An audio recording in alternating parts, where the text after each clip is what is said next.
Hi,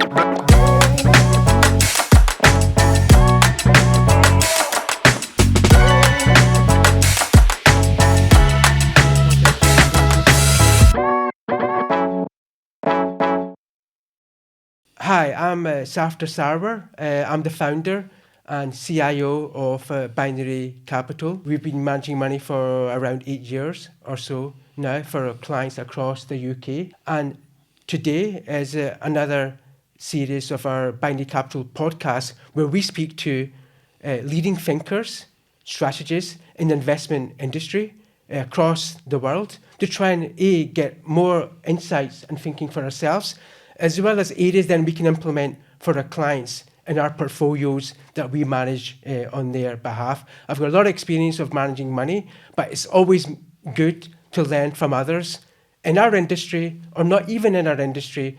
For example, today we've got a leading financial historian to give us more insights into his thinking, our thinking, what's happening in the world, a very complicated world out there. In October 1964, I was born on the day that Harold Wilson was first elected Prime Minister of the United Kingdom.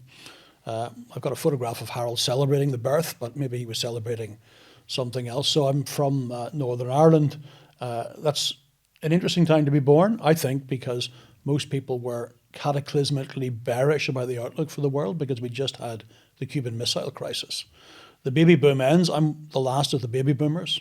It ends then, and I think the birth rate went down because people were so convinced there would be a cataclysmic nuclear war. Now, sitting here in 2026, turns out it's the best time in the world to have been born, certainly in the developed world in terms of growth and prosperity and opportunity. So anyway, I go to Belfast. Belfast or Northern Ireland has a grammar school system still to this day. So I pass 11 plus. I then go to university. I study law at University in Belfast, law at University of Cambridge. But throughout all of that, I'm very keen to go and live in Edinburgh. Unfortunately, all these degrees in law I have are pretty useless in Edinburgh because it has its own Scottish legal system. And the only firm that would offer me a job was this small little investment boutique. I think we can name it now. It's called Baillie Gifford. And they give me a job. And suddenly I was in a different career, in a different business, which was so much more interesting than being a lawyer. And that was 1989. 2026, I'm still in the same business. Every day is new, different and interesting. Hi, good morning, everyone. Welcome to, I guess, our series of Binary Capital podcasts. For those that don't know me, I'm Saftar Sarwar. I'm the founder, essentially, and CIO of Binary Capital. We run capital and money for many clients across the UK. And it's our job to hopefully manage that money very efficiently, productively over time for our clients.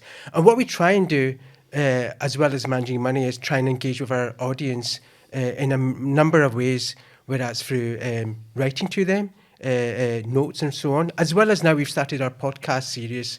We had one last year. And it's my absolute pleasure to have today a man of many talents. Indeed, he's got credentials as long as my arm, so I don't want to go into them in detail.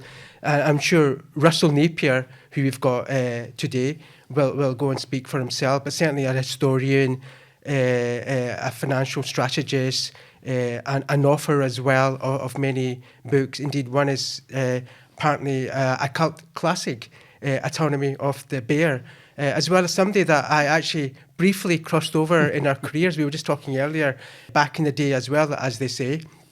So Russell Napier, welcome to the Binary Capital Series podcast. Thanks for coming on with us. What we're going to do today for the next kind of hour or so is hopefully explore some interesting themes that are happening in investment markets, economies, and even some of your thinking around some strategies that perhaps could be relevant, interesting for clients going forward in terms of investment markets and asset allocation and so on. But before I do that, it'd be good for you to perhaps maybe give people that maybe haven't heard of you, the very few that maybe haven't, a brief background on yourself and your career today and so on as well. Okay, well, you're the Scot in the room, and I wound up in Scotland. So the first thing to say is I'm not Scottish, because I often get called Scottish. So as a fully qualified lawyer, I ended up working for the same firm that you joined just a couple of years later. But I didn't really know anything about finance. But that firm specialized in hiring people who didn't know anything about finance. Worked out quite well for them. So I had to educate myself quite quickly. And apart from doing these professional examinations, which I didn't think helped very much, reading financial history is what I found really very interesting. So that sent me off in that direction, which is more of a macro direction than a micro direction, and ultimately sent me to Hong Kong as a strategist for CLSA, writing Asian regional strategy. And that's a phenomenal time to arrive in Asia.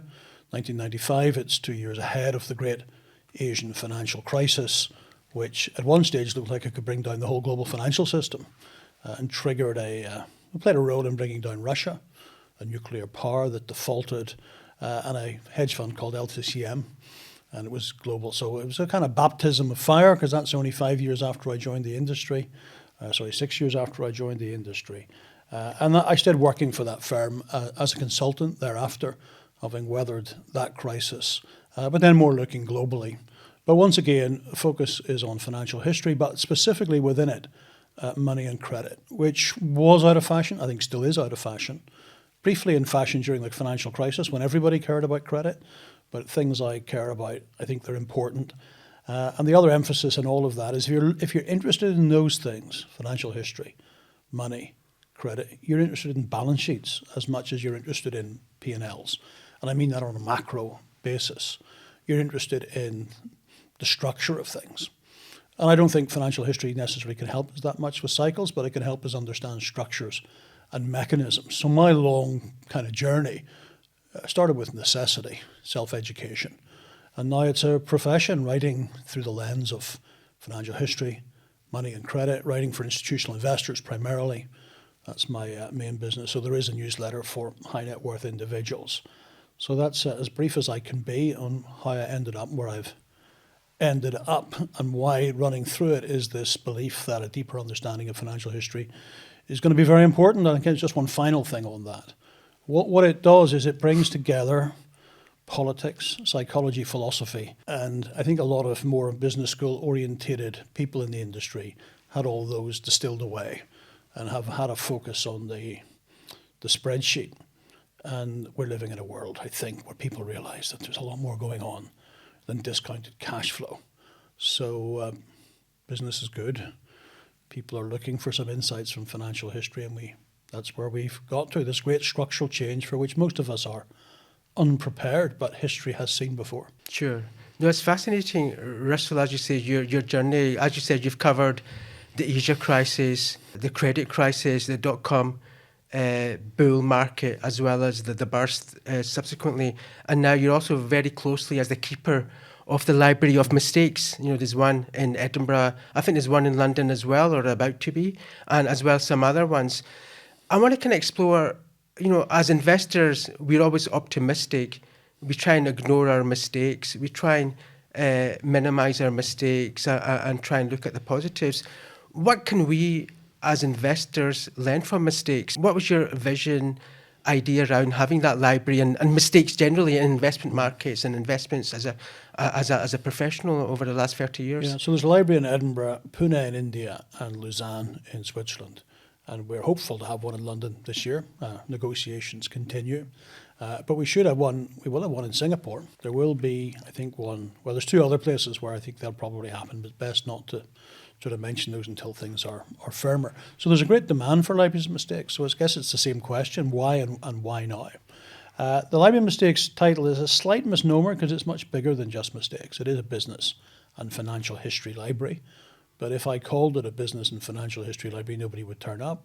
Yeah, so true. we've given it this name. So just to be clear, it's broader than mistakes. However, a lot of financial history is mistakes. I remember years ago listening to a motivational speech by a man called Peter Burwash, who was a relatively good tennis player. And he explained that the secret to winning at amateur tennis, a game I've never played, but anyway, the secret is to hit the ball over the net. In other words, let the other guy make the mistake. That doesn't win you professional tennis, but in amateur tennis, that's what it does. So making fewer mistakes in our business, which is a business of discounting the future, you don't have to be right. You just have to be more right than everybody else. So making fewer mistakes. I was quite stunned as well that in a business where we're dealing with other people's money, that all mistakes were being made with other people's money.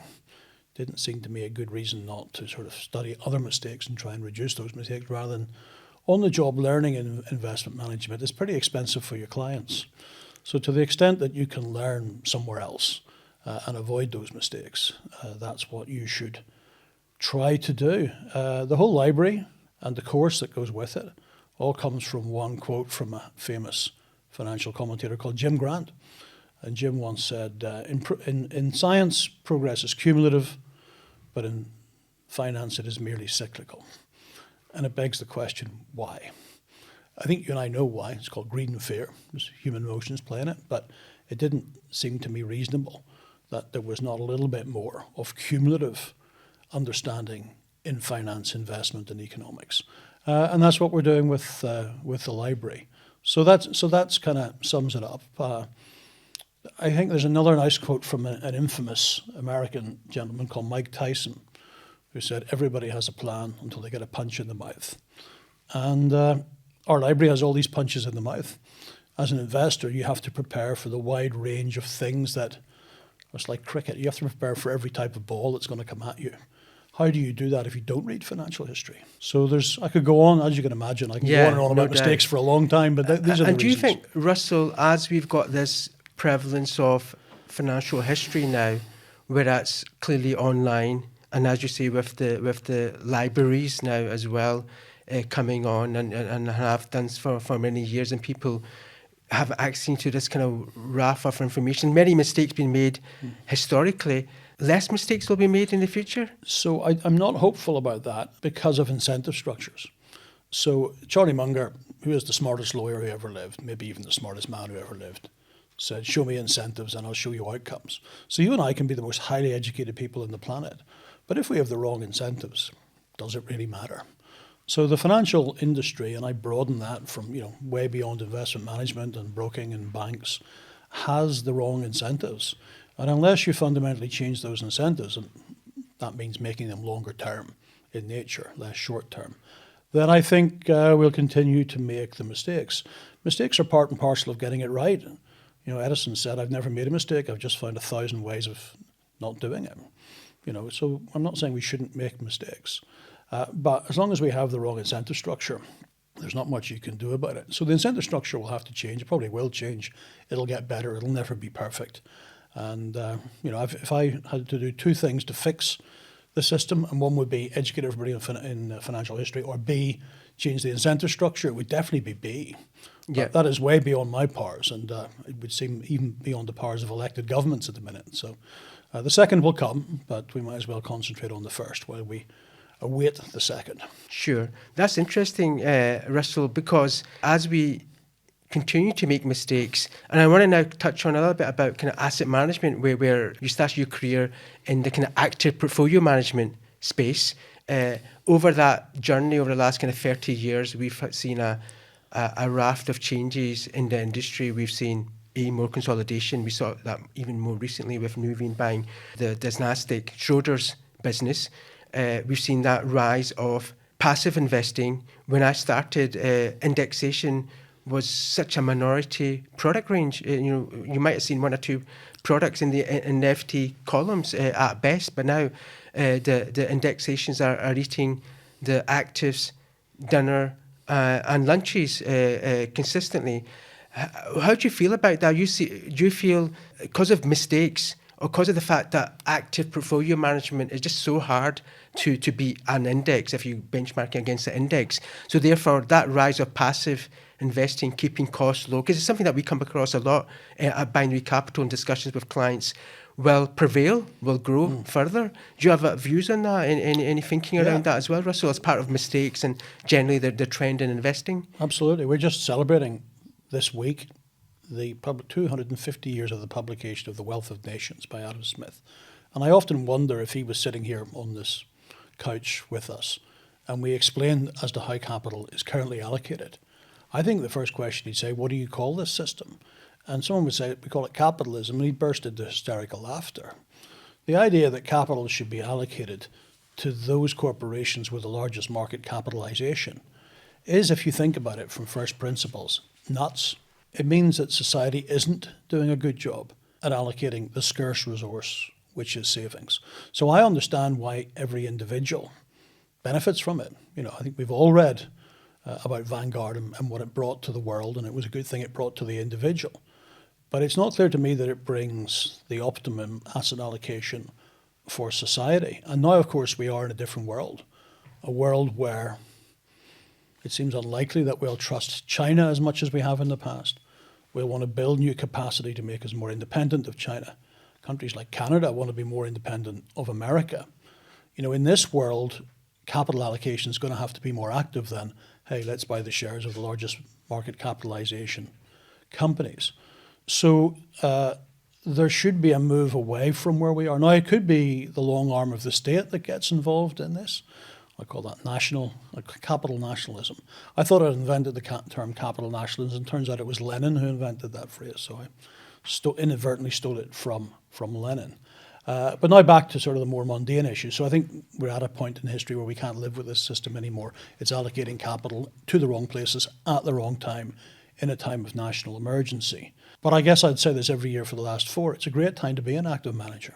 Yeah. Because passive has become so dominant. Yeah. Momentum, which is a sort of part of that, has become so dominant that the opportunities for active are, I think, truly immense. But I would have said that last year and the year before and the year before that. Yeah. So we are in that world where theoretically it's about to turn, but we're all waiting for when it turns. But when it turns, the turn will be absolutely massive, because we are living in a period of structural change where we need active asset allocators. And frankly, if the industry's incapable or unprepared to do it, the government's going to do it for us. And we could maybe talk about that. It's called financial repression. Yeah. But imagine, I just try to think what Adam Smith would say. So capital flows to the places with the largest stock market capitalization. How funny. So touching on that, Russell, now, so you're saying whether it's this year, next year, that quality active portfolio managers could do well in this environment going forward? Yeah, that's absolutely what I'm saying. And this new world is going to involve lots of fixed asset investment in the developed world. And really my career was not about that. It was about fixed asset investment in China, freeing up the corporations of the rest of the world to use their cash flows to do marketing, to get into the digital sphere where there wasn't need for fixed asset investment, to buy back their own equity and to gear up. And that's over.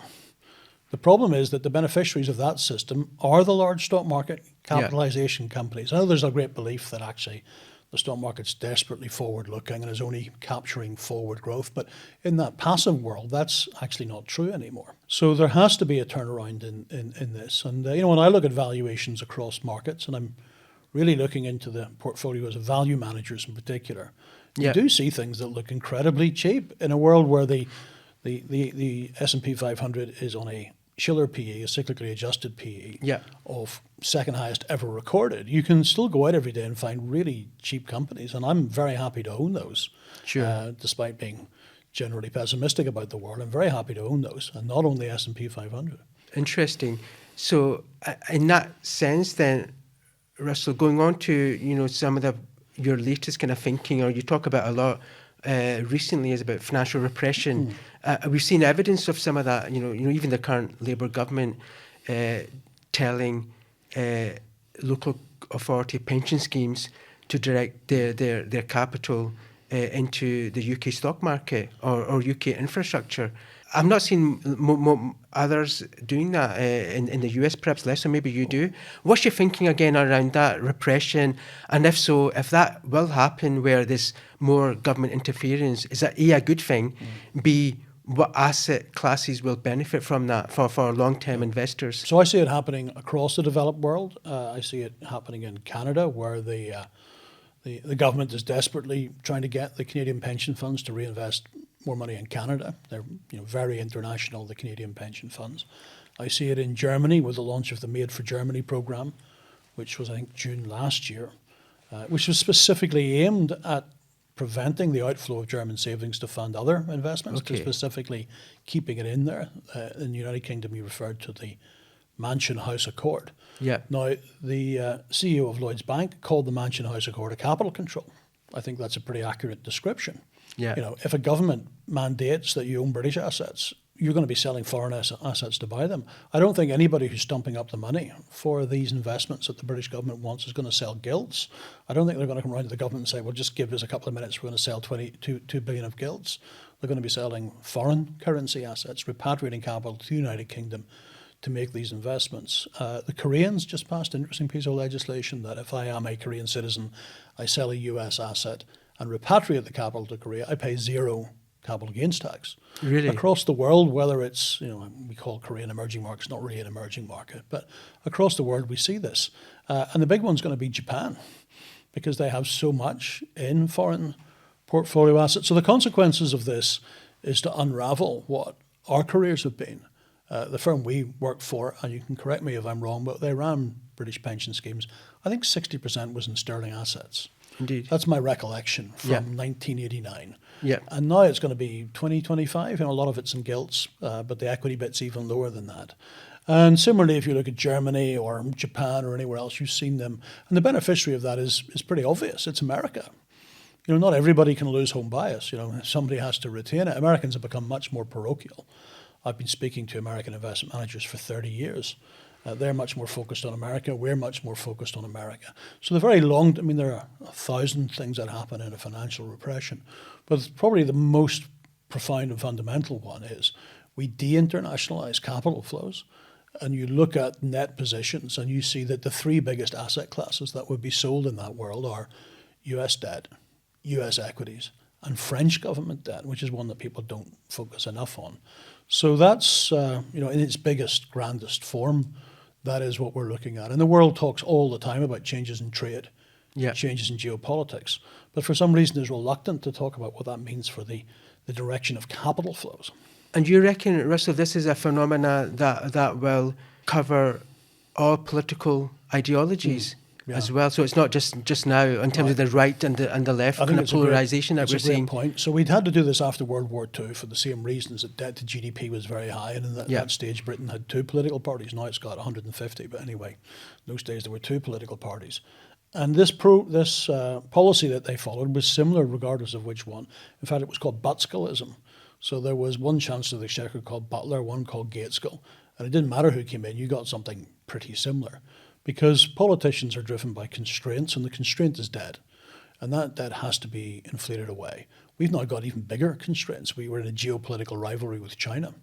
So the constraints are such that it doesn't really matter which political party gets in. They have to follow the same policy of financial repression. That went on in the United Kingdom until the election of Margaret Thatcher. But it's worth pointing out that on her election, certainly government debt to GDP was about 35%. Come down from 250 in 1945.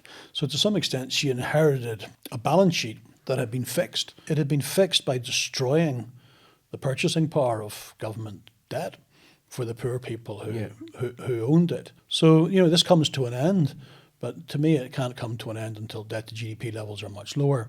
And that's, you know, a long, long way away. So most politicians who come in inherit the same problem and therefore deliver the same remedy. And implications, Russell, kind of high-level implications for investors now. You know, most investors now, as you know, are invested very diversified.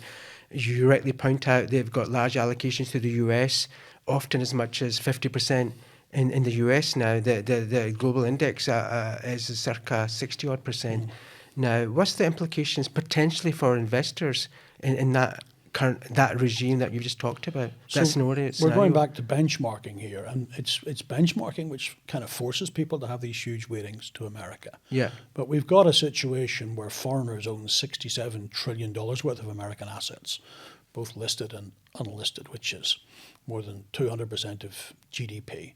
I think that's the highest level recorded at least since the 19th century. And if you're and then, as mentioned earlier, we have this valuation of US equities, which is the second highest in history. I mean, you have to be out of those assets, in my opinion. That's the S&P 500. It's not saying you're out of every American share. There'll be lots of stocks that are cheap and you can buy. Yeah. But it's, you know, so indexing, passive, would force you into these overvalued assets at the wrong time. That's the problem with passive. So at the highest possible level, you have to be cautious on Yeah. on the U.S. equity market. And what assets or asset classes could be winners in this environment, Russell? That's the exciting thing. There are lots of winners. I mean, Yeah. as I said, my career has been an era where fixed asset investment in the developed world has been negligible. Yeah. It was done in China, and to the extent that we were investing in the developed world, it was focused on intangible investment, with great success, it has to be said, for lots of American digital economies. But now it's back to that real tangible world. I mean, people wrote all sorts of nonsense about the corporation, that it had slipped the bounds of tangible investment to the purely intangible. And that was complete nonsense, because China was doing all the tangible. Now we're going to do it. And there's, they're not big market cap stocks. They're many of them not in the index, more of them in the index in Europe than America. But there are lots of companies here that do that sort of thing. And I think, strikingly, they're probably very good companies, because if you can survive 30 years of Chinese competition and you're still here and still making money, then you're probably quite a good company. And when that headwind turns to a tailwind, then your return on capital can go up. And a lot of these companies survived in Japan, where they were eradicated elsewhere. The Japanese have a slightly different attitude towards bankruptcy of corporations. And many of those companies kind of held on. We used to call them zombie companies. But in this world, they are, the return on capital goes up. They're re-enfranchised as the yoke of Chinese competition is lifted. That's not a big percentage of market capitalization. Yeah. But it's why you need an active manager to go and find them, rather than just plowing money into an index, which reflects a structural past. Yeah. And bears no relation to our structural future. As we know about Russell, active managers have been quite poor at finding some of these winners historically. There's a lot of research out there.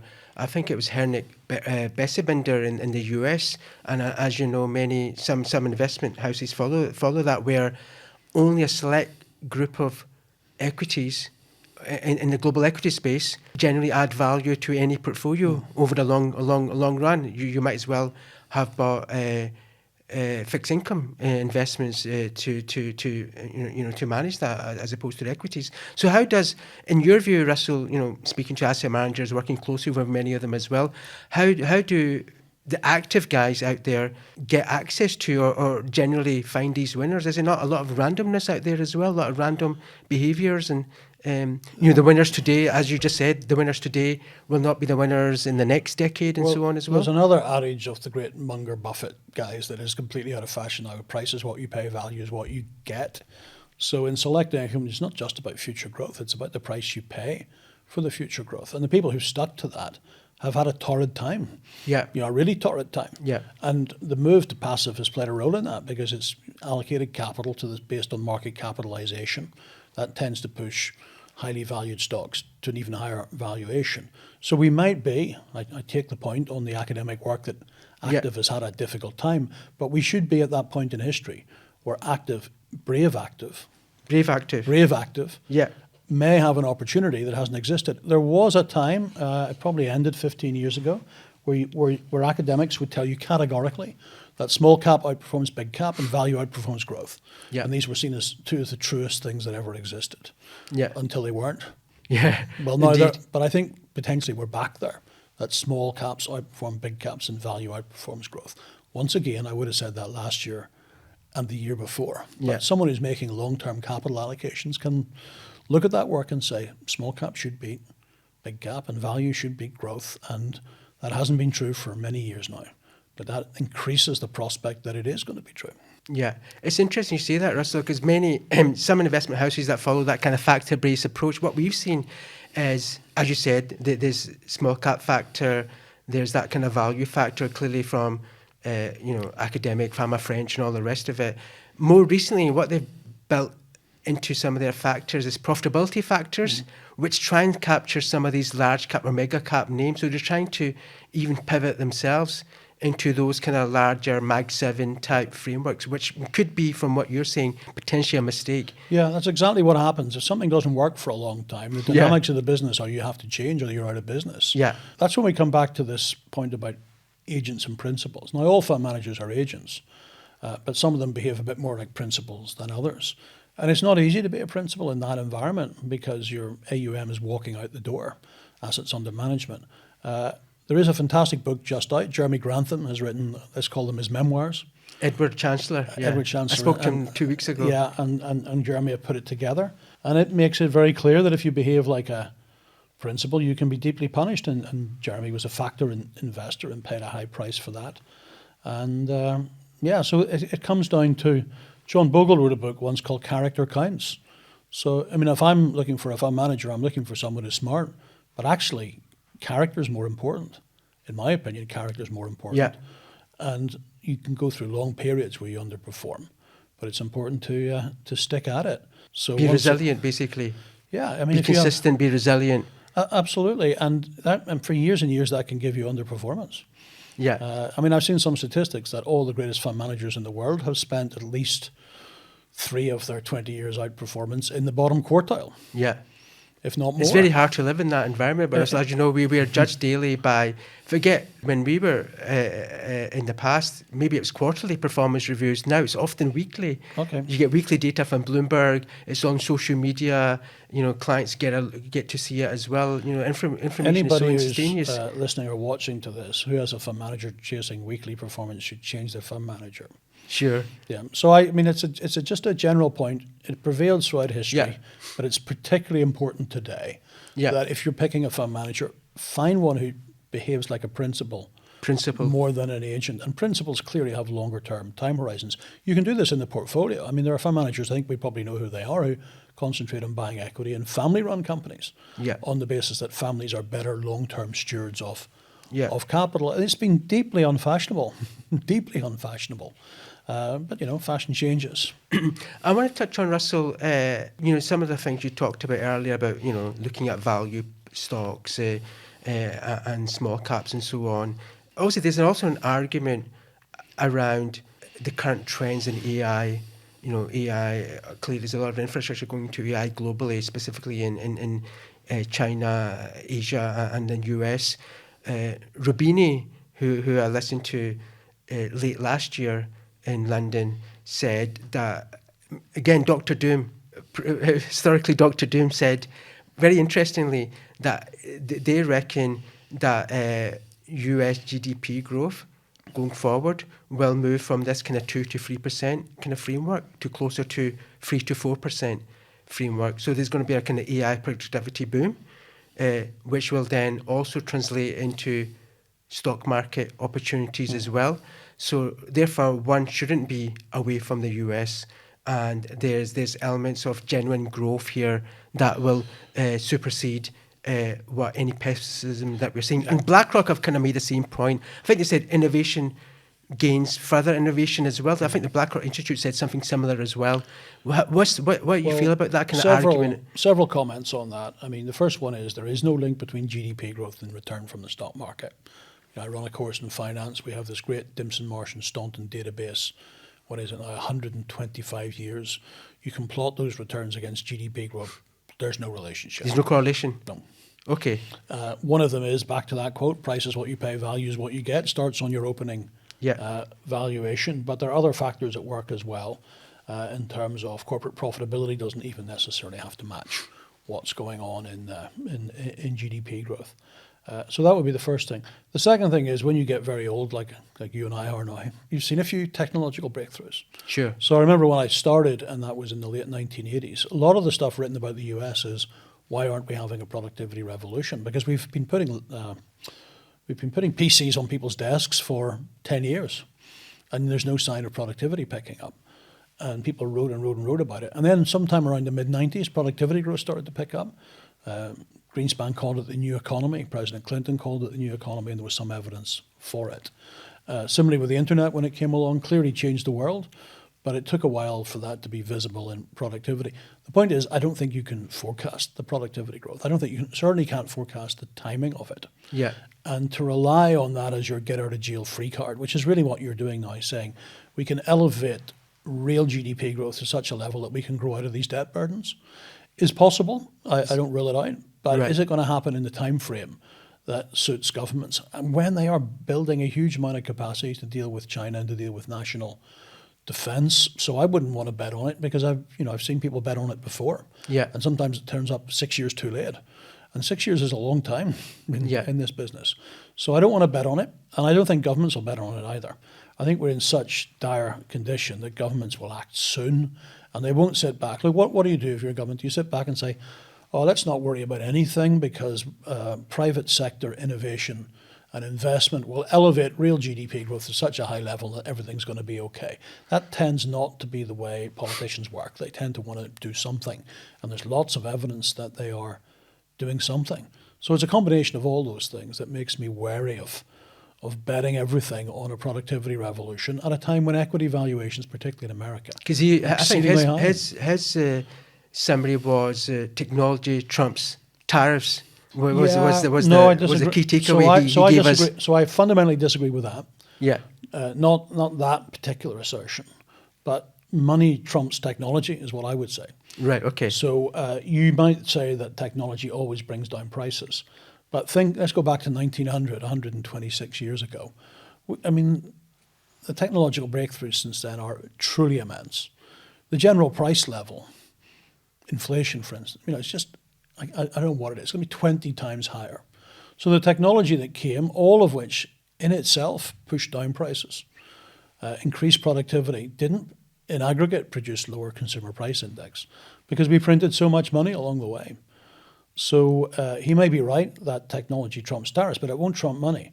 And we're moving into a world where the governments have to create more money. They have to create higher nominal GDP growth, or they're stuck in this debt trap. So if you think AI is going to give you high real growth and low inflation, that's to ignore the role of money in the economy, which is also very fashionable now to ignore the role of money in the economy. But as a historian, one that I absolutely do not do. Money matters. So again, Russell, I guess a key takeaway is just watch allocations in the US more broadly in that sense as well. Again, as we say, there's a lot of people still very bullish about the US and allocating there against. Just you would obviously be cautious in that environment, in that kind of positioning. Exceptionally cautious of the S&P 500. I mean, it's never been at this valuation and you've made money. Yeah. Which doesn't mean to say you can't make money. Yeah. But it is still true to say it's never been at this valuation and you've made money. Sure. That's quite a big statement to make. 90% of the readings on that, you would say, well, you can buy at this valuation and have a reasonable prospect of making money. But you can't really say that at this valuation. That data set runs to 1881. So the timing is appalling. It doesn't help you at all with the timing. Yeah. But there are other markets in the world that are significantly cheaper. I mean, emerging markets in particular are significantly cheaper. Look, in a world where we thought the digital world was everything, then of course you wanted to be in America. It's produced the world's leading digital companies. Yeah. But in a world where the material means something, and that's clearly the world we're in, then a lot of those companies are in emerging markets, France, Germany, Britain, other places, and even in the United Kingdom. So if we're switching from the digital world to the material world, I can start quoting Madonna now, but I probably won't.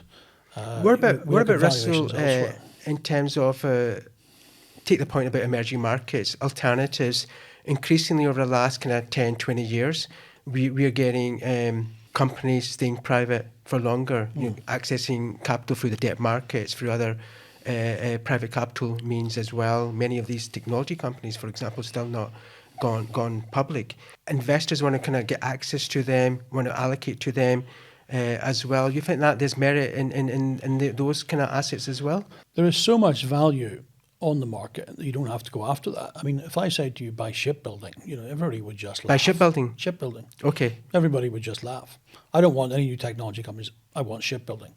So why? Why would you say that?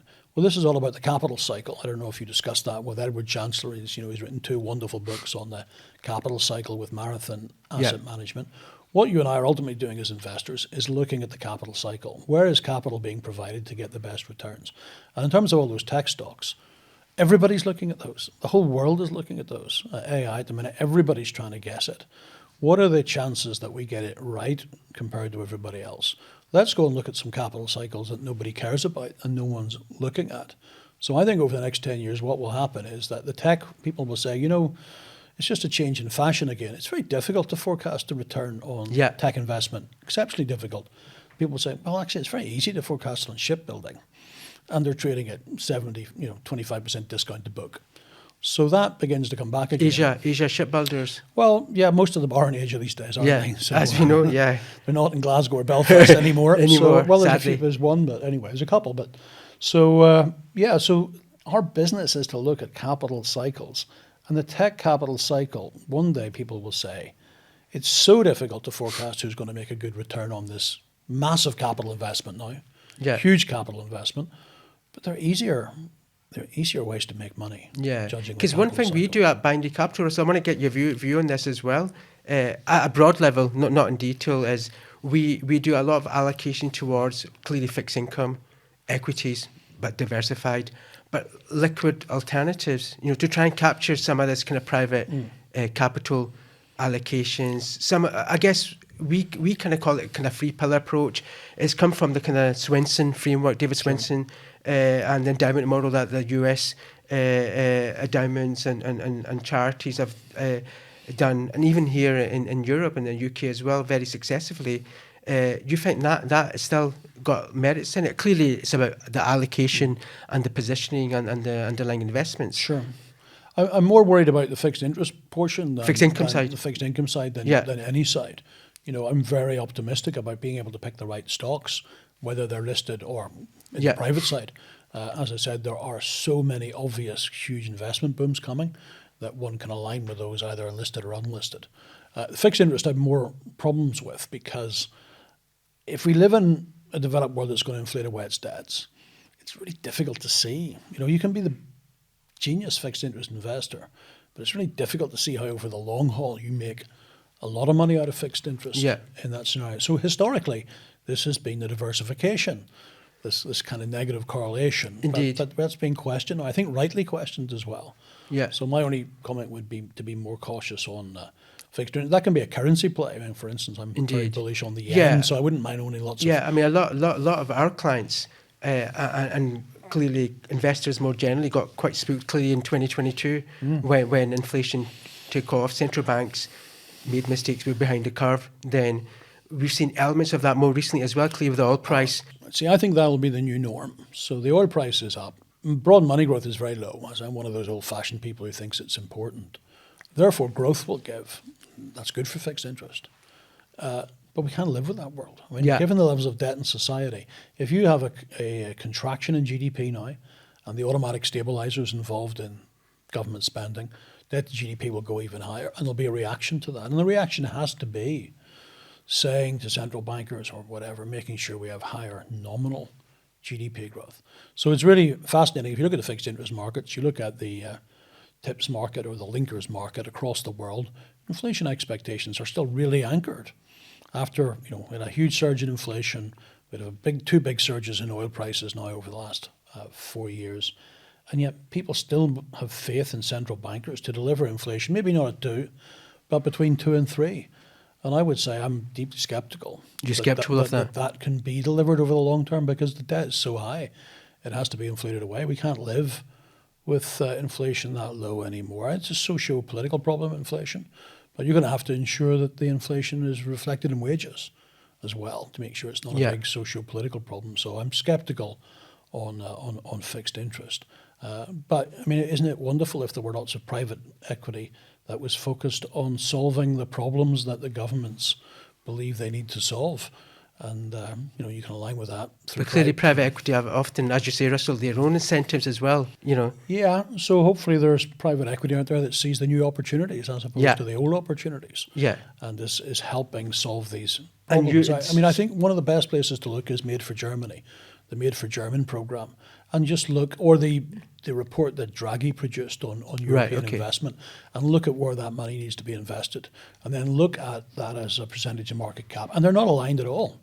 The things that the European government thinks we need, that the British government thinks we need, are not what's listed on the stock market. So therefore, they may have to come through private investment, and that's clearly an opportunity. That's interesting. So I'm conscious that I'm asking all the questions, so feel free to ask back if need be as well. But I want to touch on something else that, clearly you've written an incredibly insightful book, The Autonomy of a Bear, the 4 Great Market Bottoms, that I would encourage anyone, if they haven't read it, yet to read, or I've certainly I'm going to go back and reread that now, having spoken to you now.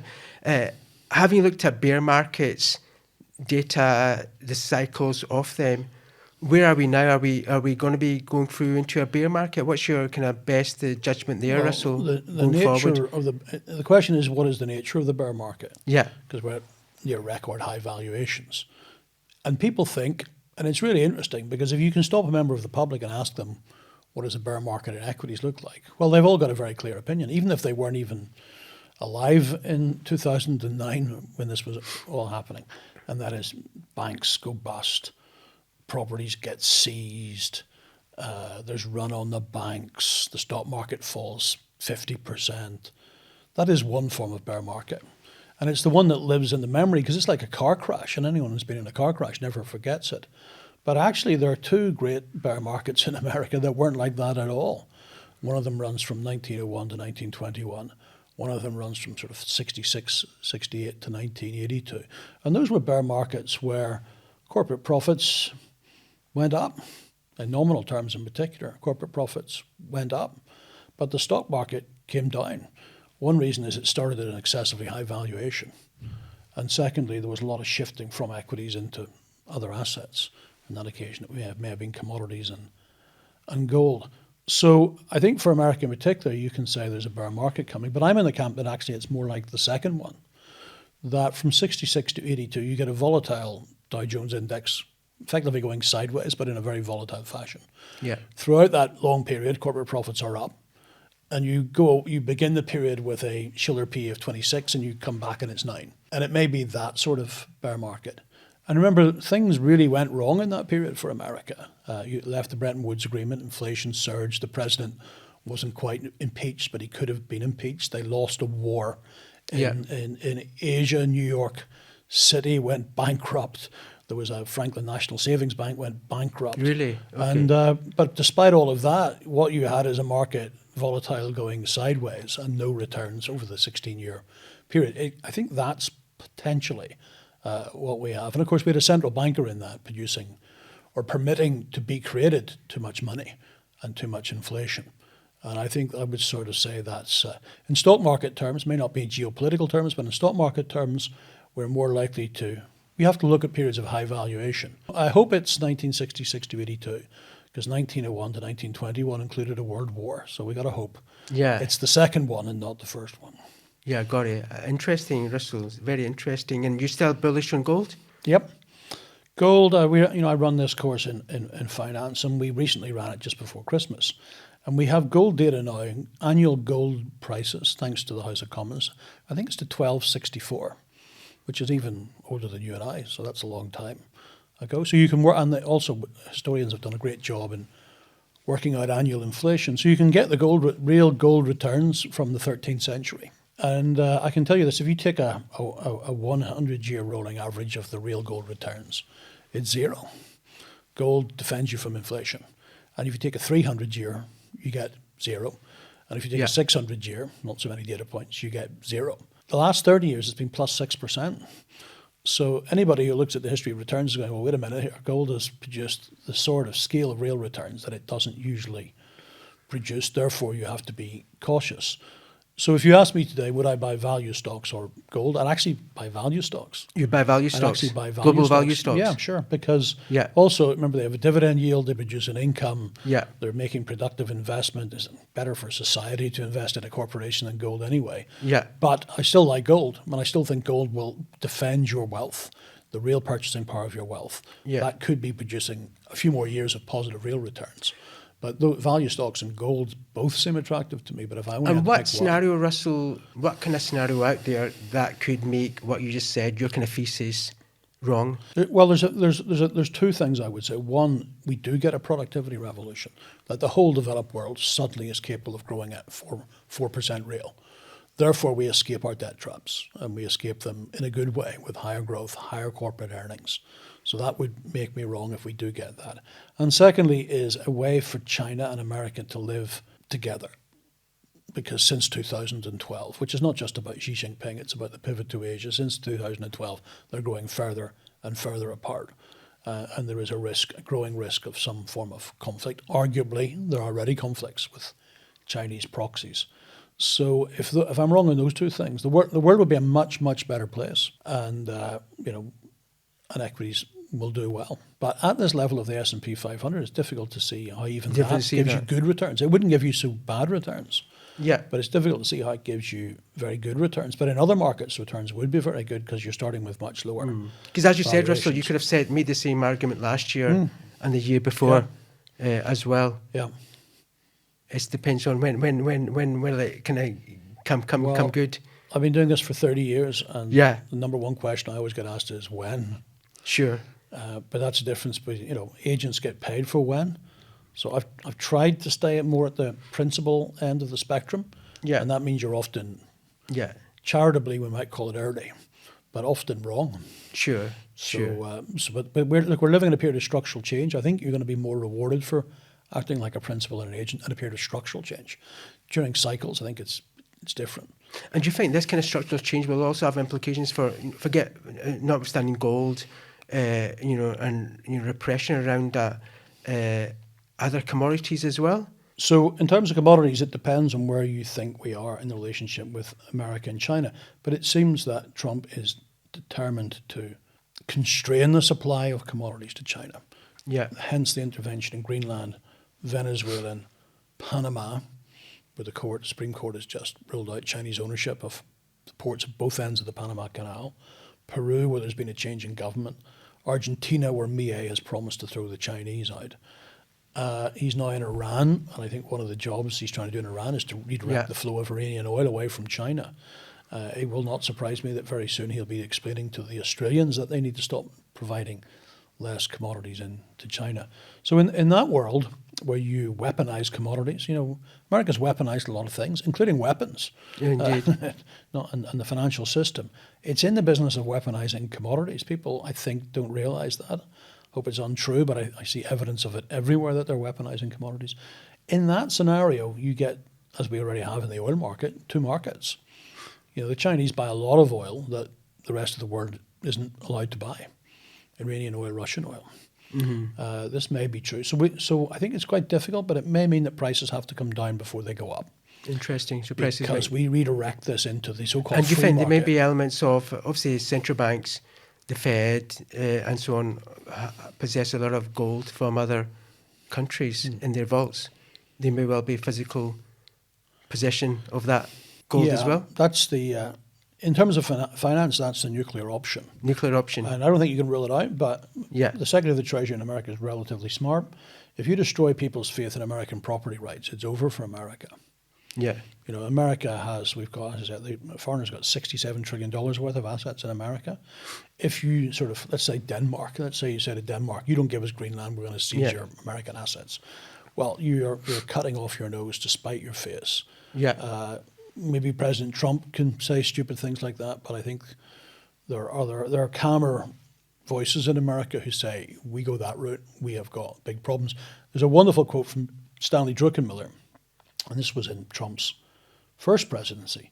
He said, the president has discovered the weaponization of the dollar the way a 6-year-old discovers a water pistol. Druckenmiller said that? Druckenmiller said that. Okay. And he pointed out that if this keeps going, then you got a big problem, because if you undermine foreign capital's faith in America. Yeah. So I don't think they'll go the route you've mentioned. But if they do, we've got all sorts of problems. I mean, they're gnawing away at people's faith in America. Yeah. We're nearly up at time. Russell, we seem to have ran through this kind of 60 minutes with some amazing insights from you as ever.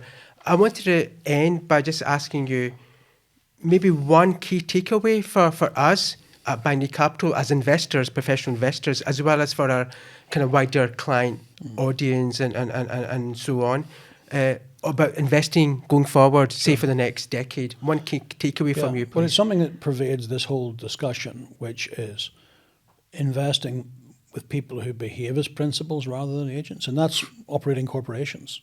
Yeah. Operating corporations that can make capital allocations for the long term. It was the age of the agent. The cash flows of corporations could be used to buy back shares, good for those with stock options.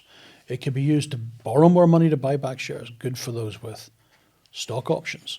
it was a redirection of capital away from the creation of new productive capacity to benefit the agents. Now, the stock market, they're not large market capitalization companies, Yeah. but the stock market is full of companies where families own the capital, Yeah. where they're interested in building intergenerational wealth and passing that on, where they, like Buffett and Munger, constrain the agents. I mean, Got if you you. look at what they do, they Yeah. appoint new agents and give them the right incentives.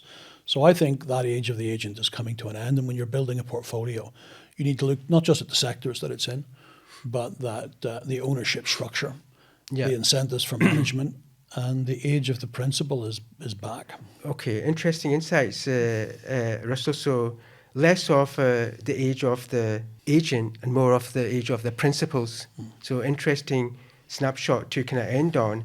So yeah, I just want to say, Russell, thank you for your time.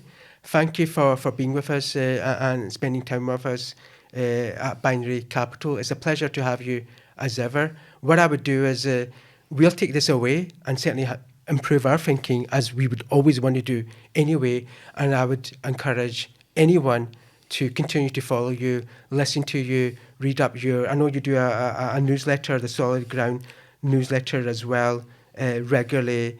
And let's see, it sounds quite, for me anyway, quite worrying going forward in so many aspects in terms of equity valuations, fixed income you touched on as well, and other commodities, but certainly something to think about, understand, hopefully improve, avoid mistakes, as we said at the start, avoid mistakes or minimise our mistakes. I don't think we can avoid mistakes, certainly minimise our mistakes and be better people as well.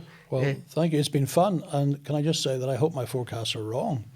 You know, my Thank you. job is to make a forecast which I think is going to be right. But as a citizen, I really hope most of them are wrong. Yeah. Thank you again, Russell. Thank you so much. Thank you.